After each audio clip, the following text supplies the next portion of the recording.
I have been summing up my feelings about myself in the choices of the food that I make. Hi guys, welcome back to my channel. If you're new here, my name is Mindy and I have lost about 120 pounds on Wegovy, Mounjaro semaglutide compound, and I'm now back on Wegovy again. And I stopped tracking calories for 4 weeks. And let me tell you, it was nothing like what I expected.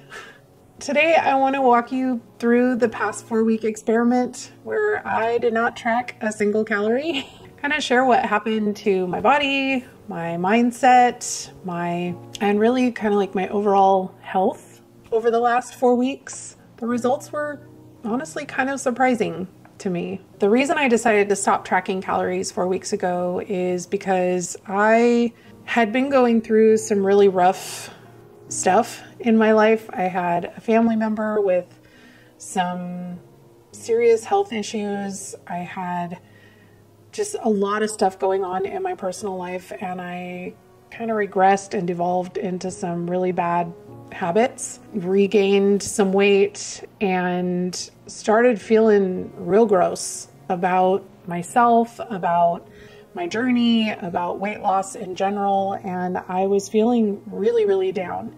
And I knew that I needed to get back into taking care of myself and my health and back on track with my weight loss. But the idea of tracking calories and doing everything the way that I had been doing it just sounded exhausting. One of the things that I've advocated for on this channel since the beginning has been starting slow, like not running headlong into like going from 0 to 120 overnight, and just starting things slow. So it felt like the natural way to start slow for me as I was trying to get back into everything was to still meal plan, like still have a plan going into the week and trying to eat healthier foods and higher protein foods and the kind of foods that I was eating when I was tracking, but not really worrying about tracking. So like full transparency, like the kinds of foods that I've been eating are still the same foods that I was eating when I was tracking calories. And I use macro-friendly food a lot. If you're curious about what macro-friendly food is, I did a video last week where I used all macro-friendly food recipes, and I talked a lot about who they are and all of that good stuff. So if you're interested in checking them out, take a look at that video. I have a link down in the description with a discount code, all that good stuff. So with macro-friendly food, like I know how many calories are in a serving. I know what a serving size is. So like for the most part during the week, because I have a meal plan, like I know approximately how many calories I'm eating, but I haven't been tracking those calories in a calorie tracker the way that I have been the rest of my journey. In the beginning of my journey, calorie tracking was everything for me. Like learning what a serving size was, learning how many calories were in a tablespoon of butter or a tablespoon of oil or a half a cup of potatoes or whatever. But at this point, it's been now almost 3 years since I started this journey, and I've pretty much been tracking calories that whole time. And I just felt burnt out throughout this journey as I've thought about this whole process. Like I knew there would come a time where I didn't want to have to track calories anymore. And a few weeks ago, I had my first meeting with a registered dietitian through Nourish. I'm not affiliated with them in any way. It's just the company that I heard people talking about that said that, you know, my insurance would probably pay for me meeting with the dietitian. And I had my second meeting with her today. And a big part of what I need to be able to learn how to do is to trust myself. I have kind of always been a little bit of a control freak. I have some OCD tendencies. I'm a perfectionist, and all of that is about control. And the conversation that I had with Taylor this morning really showed me that I need to learn how to trust myself.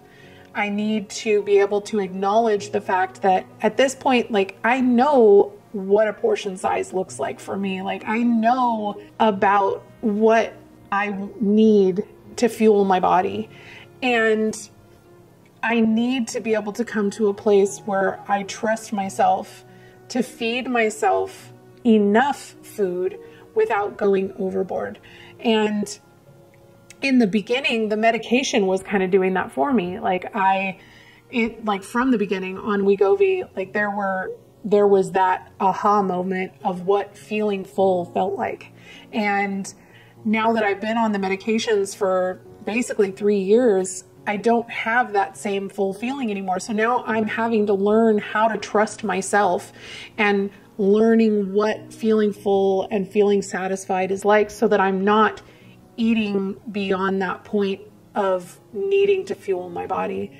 I've realized that I'm still holding on to those fears of eating too much, or even though I don't restrict any foods, there are certain things that I only eat on the weekend. And I feel like some of that negative thinking has crept back in without me even realizing it, where I'm like, well, I have this food, but I don't want to eat it later because it has too many calories in it, and I only have those calories allotted for today. So I'm going to keep eating past the point of feeling full because I don't want it to be around to tempt me later. And that's just not a healthy place to be.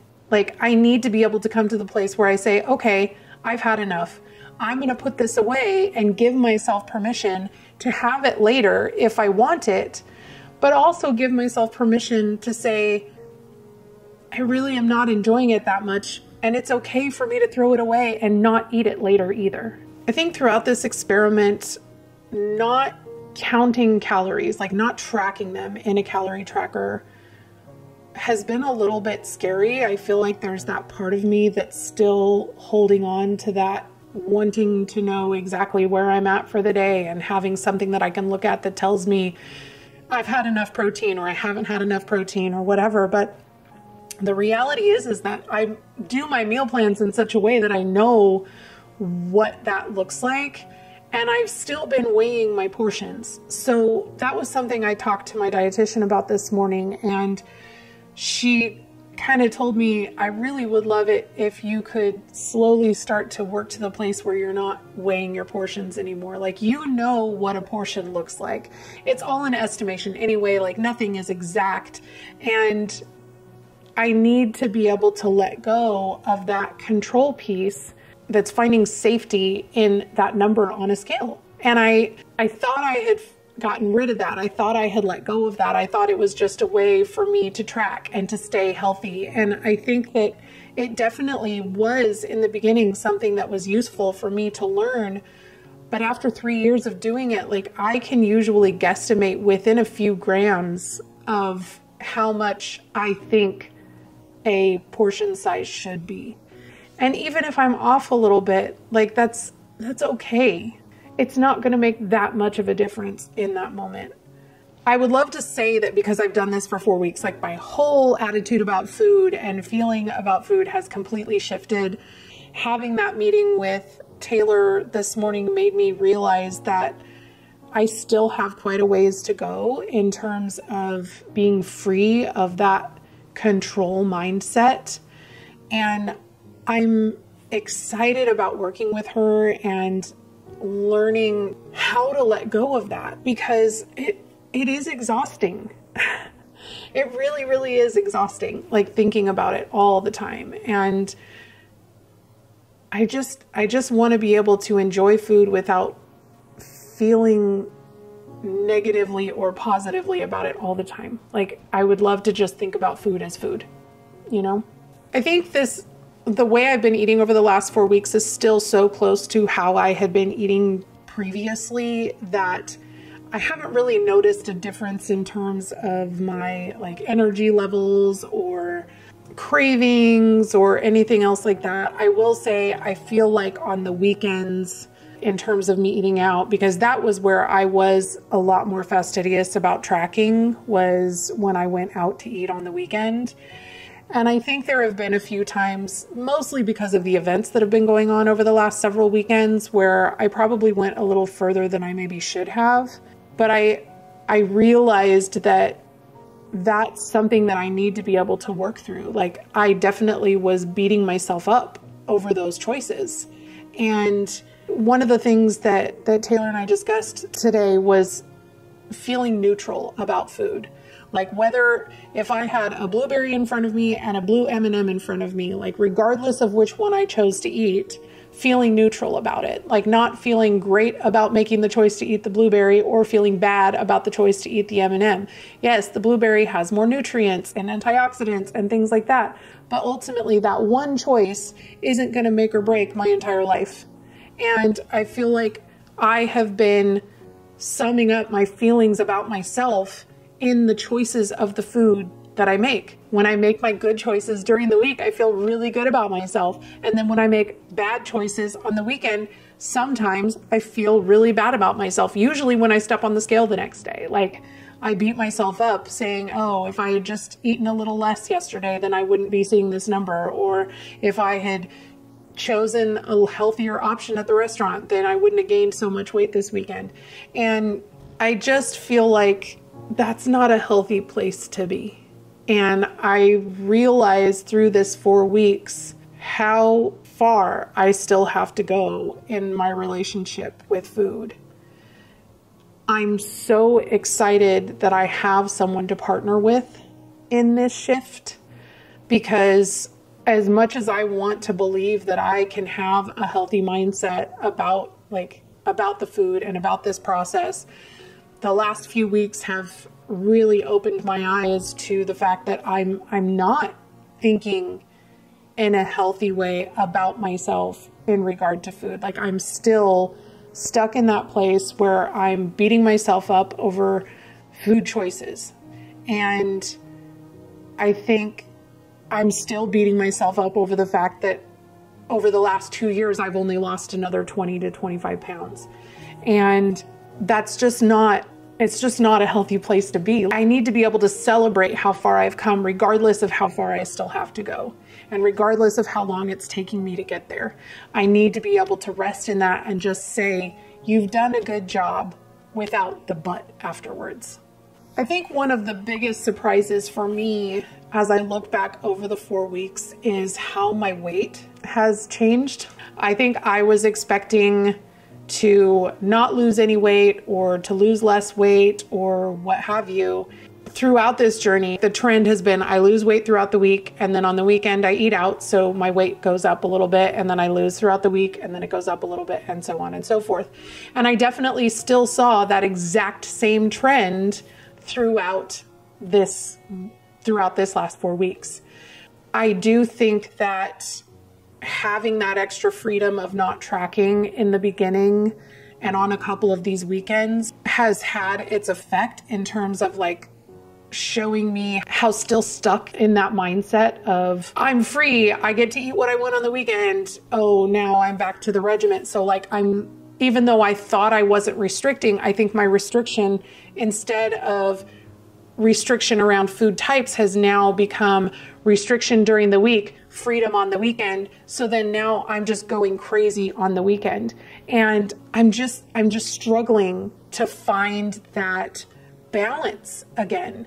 I think that the results, like in terms of my weight loss, were definitely better than what I expected. Like, I think there was a part of me that was going to be like, if I'm not tracking, I'm not going to lose, which definitely has not been the case. It's currently Tuesday, and I'm going to wait until this Friday to give you guys an update on the total amount that I've lost over the last 4 weeks.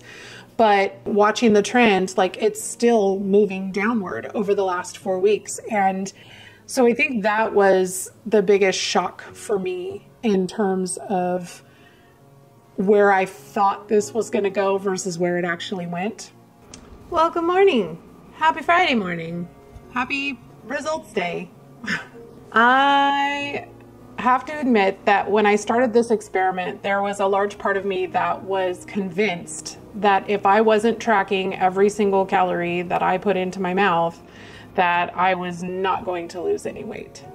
And I was pleasantly surprised and frankly quite shocked to say that I was wrong, very wrong. Throughout this process, my weight pretty much has done the same thing that it did before I was tracking. Now, granted, I have been eating pretty much the same way I was before, so I don't know why that's surprising to me, but I just feel like there's that part of me that has held on so tightly to that element of control that I was shocked to have my weight still change when I wasn't exhibiting that control. So when I started this cut on September 16th, after having that kind of backslide into some not great behaviors and a really, really bad mental health place, I had gone back up to 255.2 pounds. So that was where I started this cut. At the end of week 1, I was already down to 247 pounds. That means that I lost 8.2 pounds in that first week. Obviously, a large portion of that was water weight. A large portion of what I put on was water weight because I didn't eat enough, even with me going a little crazy, not totally crazy, but going a little crazy. I did not eat enough calories to put on that much body fat. If you're not familiar, there's 3,500 calories in a pound of body fat.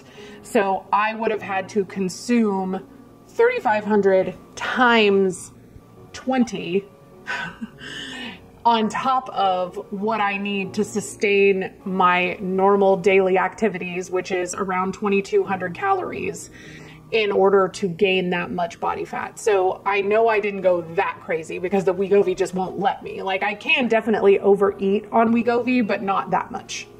Definitely not that much. At the end of week 2, I was down to 241.2 pounds, which means that I had lost another 5.8 pounds in that second week. And that brought me up to a total of 14 pounds lost over those 2 weeks. Now in week 3, I started my cycle. And so my hormones went crazy, my weight went crazy, as it does. And I gained 3 pounds in week 3, bringing my total loss down to 11 pounds. Now in week 4, my weight went back down to 240.8, which means I lost another 3.4 pounds, bringing my total loss for the 4 weeks to 14.4 pounds.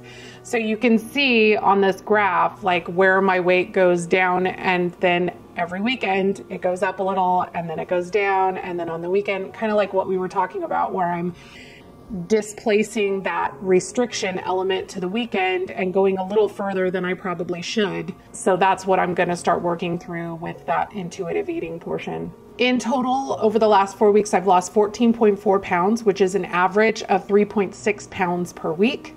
I am over the moon, excited, happy, pleased with that. I did also think, knowing how much of what I gained was water weight, I didn't think that there would be any kind of a noticeable difference in pictures.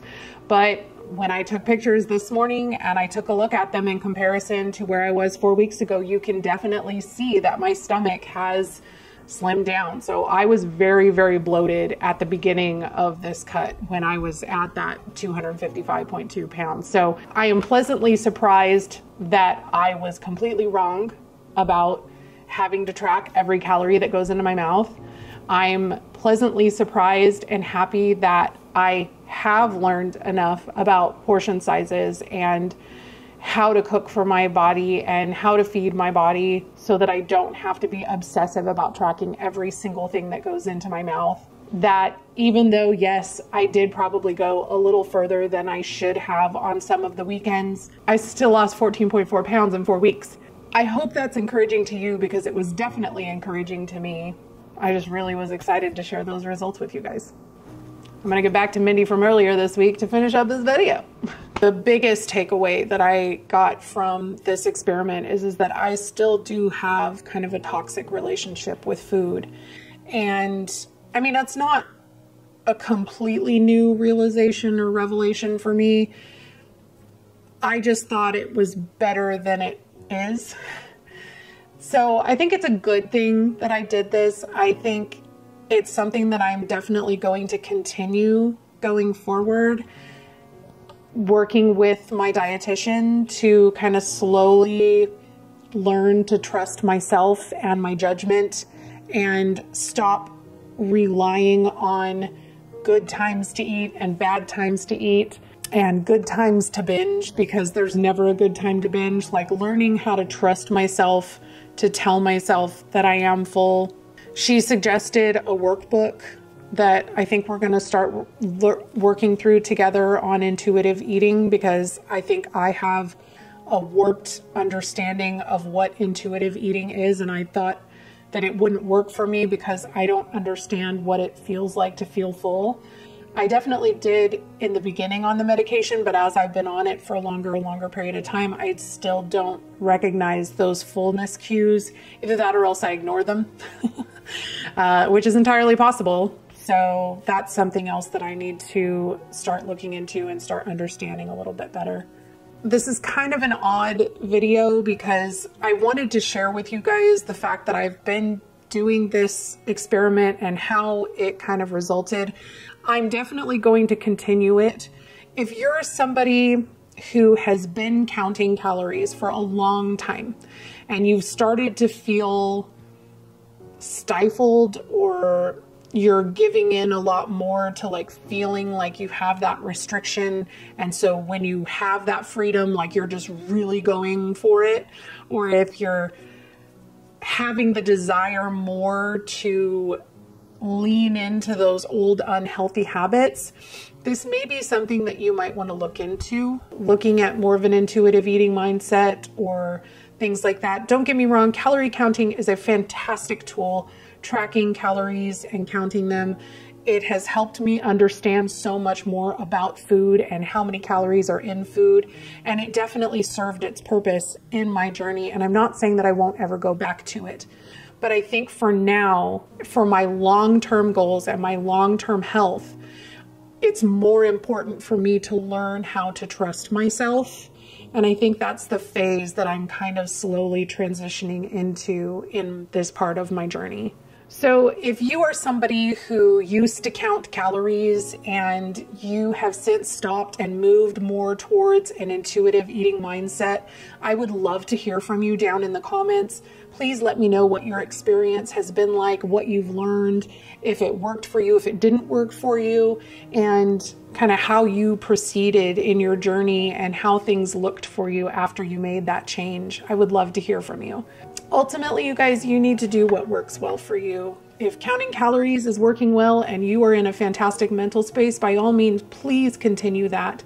If you're tired of it and you need to move on to something else, don't be afraid to start trying to learn how to trust yourself and move to a more intuitive eating mindset, because ultimately, this journey is not going to be linear. It's going to take on different twists and turns throughout it. That is one of the things that I have learned the most throughout the last 3 years. I think that's it for me today. I hope you guys enjoyed this video. If you did, please give it a like if you found it helpful. Subscribe if you haven't already, and I will see you in the next one. Bye, guys.